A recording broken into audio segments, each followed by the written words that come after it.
Baiklah,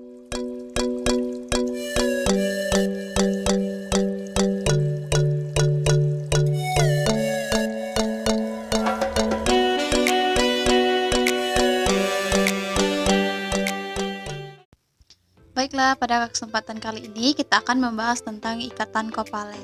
Pengertian ikatan kovalen. Ikatan kovalen adalah ikatan yang terjadi karena pemakaian pasangan elektron secara bersama oleh dua atom yang berkaitan. Ikatan kovalen ini terjadi akibat ketidakmampuan salah satu atom yang akan berikatan untuk melepas elektron. Ikatan kovalen sendiri itu hanya terjadi pada atom-atom non-logam. Kemudian ada jenis-jenis ikatan kovalen. Yang pertama adalah ikatan kovalen rangkap tunggal. Ikatan kovalen rangkap tunggal adalah ikatan yang berbentuk dari penggunaan bersama sepasang elektron dari setiap elektron yang memberikan suatu elektron untuk digunakan secara bersama. Nah, dari contoh itu dapat disebutkan adalah contohnya HCl.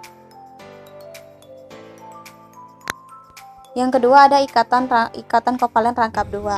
Ikatan kovalen rangkap dua sendiri yaitu suatu ikatan dengan dua pasang elektron yang dipakai secara bersama. Contohnya seperti O2 di mana ada 4 elektron yang dipakai secara bersama.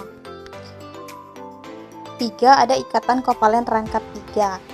Ikatan kovalen rangkap 3 yaitu suatu ikatan dengan memiliki 3 pasang elektron yang dipakai secara bersama. Contohnya ada N2 di mana ada masing-masing ada 3 elektron yang dipakai secara bersama dan jumlahnya menjadi 6. Yang keempat adalah ikatan kovalen koordinasi. Ikatan kovalen koordinasi adalah ikatan kovalen di mana elektron-elektron dalam pasangan elektron yang digunakan bersama berasal dari salah satu atom yang berikatan. Ikatan kovalen ini hanya dapat ditentukan apabila salah satu atom mempunyai pasangan koordinasi bebas. Contohnya ada NH3 pada gambar tersebut. Kemudian yang kelima adalah ikatan kovalen polar. Ikatan kovalen polar ini terjadi jika pasangan elektron yang dipasang bersama tertarik lebih kuat ke salah satu atom berikatan. Nah, kepolaran senyawa akan bertambah jika perbedaan keelektronegatipan atom-atom yang berkaitan semakin besar. Contohnya ada HF.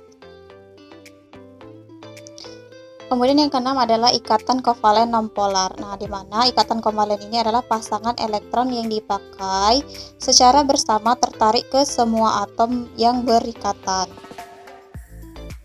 Namun tidak terjadi pengutupan karena elektron tidak ditarik oleh salah satu atom elektron. Contohnya ada I2 pada gambar tersebut. Selanjutnya ada sifat-sifat senyawa kovalen. Yang pertama, pada suhu kamar pada umumnya senyawa kovalen akan berupa gas. Kedua, titik didih dan titik lemahnya rendah karena gaya tarik-menarik antara molekulnya tidak terlalu kuat seperti ikatan ion. Ketiga, ikatan kovalen polar dapat menghantarkan arus listrik. Setelah tadi kita membahas tentang ikatan kovalen, sekarang kita akan membahas tentang struktur Lewis dan muatan formal. Nah, apa itu struktur Lewis? Struktur Lewis adalah diagram atau gambar yang menunjukkan distribusi elektron yang dipakai bersama antar atom dalam suatu ikatan. Nah, ikatan kovalen sendiri baik berupa ikatan tunggal maupun rangkap ataupun koordinasi dalam suatu molekul itu dapat digambarkan dalam bidang datar menggunakan struktur Lewis ini. Kemudian apa itu muatan formal? Muatan formal sendiri itu digunakan untuk menentukan struktur Lewis mana yang paling benar dalam suatu senyawa. Hal ini itu diperlukan karena ada senyawa yang dapat membentuk beberapa struktur Lewis, terutama senyawa yang atom pusatnya adalah unsur-unsur periode ketiga dalam tabel periodik atau pada periode yang lebih tinggi dari itu. Adapun cara menentukan struktur Lewis, langkah pertama yang harus kita lakukan adalah menggambar struktur Lewis dengan menulis konfigurasi elektron masing-masing unsur untuk mengetahui jumlah elektron valensinya. Ini contohnya pada atom H2O, dapat dilihat pada gambar. Nah, pertama kita buat konfigurasi elektronnya dulu, di mana H memiliki 1 muatan, jadi elektron valensinya 1, dan O memiliki 8 muatan dan elektron valensinya ada 6. Jadi struktur Lewisnya tertera pada gambar tersebut. Lalu bagaimana cara menentukan muatan formal?